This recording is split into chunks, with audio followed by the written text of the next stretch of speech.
Hello বন্ধুরা, তোমরা সবাই কেমন আছো? আশা করি সবাই খুব ভালো আছো। আমি আজকে চলে এলাম আমাদের উনুনে রান্না করে মাংস কীভাবে করা হয়। তো বন্ধুরা দেখো, উনুনে আমি জাল দিয়ে কড়াইতে তেল দিয়ে পেঁয়াজ কষছি। এখন পেঁয়াজ কষার পর তাকে আবার জল করে হলুদ গুঁড়া লঙ্কা গুঁড়া দিয়ে দিলাম, দিয়ে ভালো করে নাড়িয়ে তারপর টমেটোও দিয়ে দিলাম। টমেটোটা দিয়ে আরও একটু ভালো করে নাড়াবো।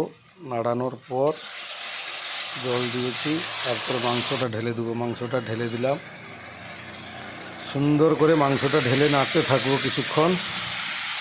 দেখতে পাচ্ছ তোমরা কত সুন্দর মাংস রান্না করছি।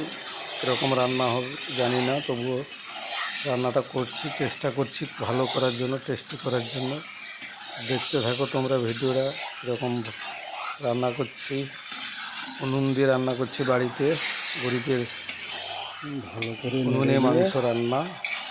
দেখতে পাচ্ছ ভালো করে নাড়ছে, আগে নেড়ে নেড়ে, ভালো করে না নেড়ে দিলে মশলাগুলো মাংসের ভিতরে ঢুকবে না। তাই ভালো করে নেড়ে একটু যা উনুন জাল জ্বালানিগুলাও দেখতে পাচ্ছ জ্বালানি দিয়ে ভালো করে নাড়ছে, জ্বলছে খুব সুন্দরভাবে। দেখতে পাচ্ছ তোমরা বন্ধুরা।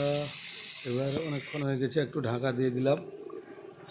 ঢাকা দিয়ে কিছুক্ষণ রাখবো, তারপর এই আলুটা দেখাচ্ছি। আলুটা ভেজে রেখেছি আগের থেকে, আলুটা দিয়ে দেবো। এরপরে একটু মাংসটা হালকা সিদ্ধ হয়ে গেলে এবার আবার ঢাকা খুলে মাংসটা একটু নেড়ে দিন, হয়তো লেগে যাবে। বুঝতে পারলে তো?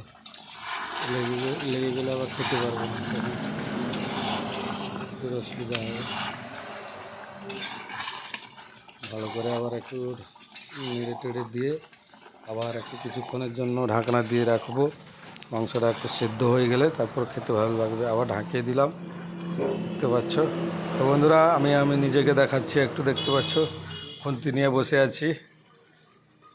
দেখো মাংসটা রান্না করছি। গরিবের ঘর কীরকম হয়েছে বলবে তোমরা সবাই একটু কমেন্ট করে। পরিবারের সঙ্গে একটু খাওয়া দাওয়া হবে, তাই একটু রান্না করতে বসে গেছি। রান্নাটা মাংসটা করছি, কীরকম হচ্ছে রান্নাটা সবাই দেখতে পাচ্ছ।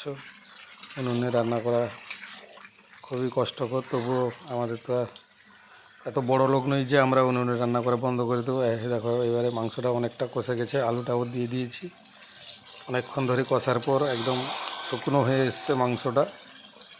দেখতে পাচ্ছ কত সুন্দর মাংসের কালারটা হয়েছে। অবশ্যই খাওয়ার পরে বলতে পারবো কতটা ভালো হয়েছে না হয়েছে।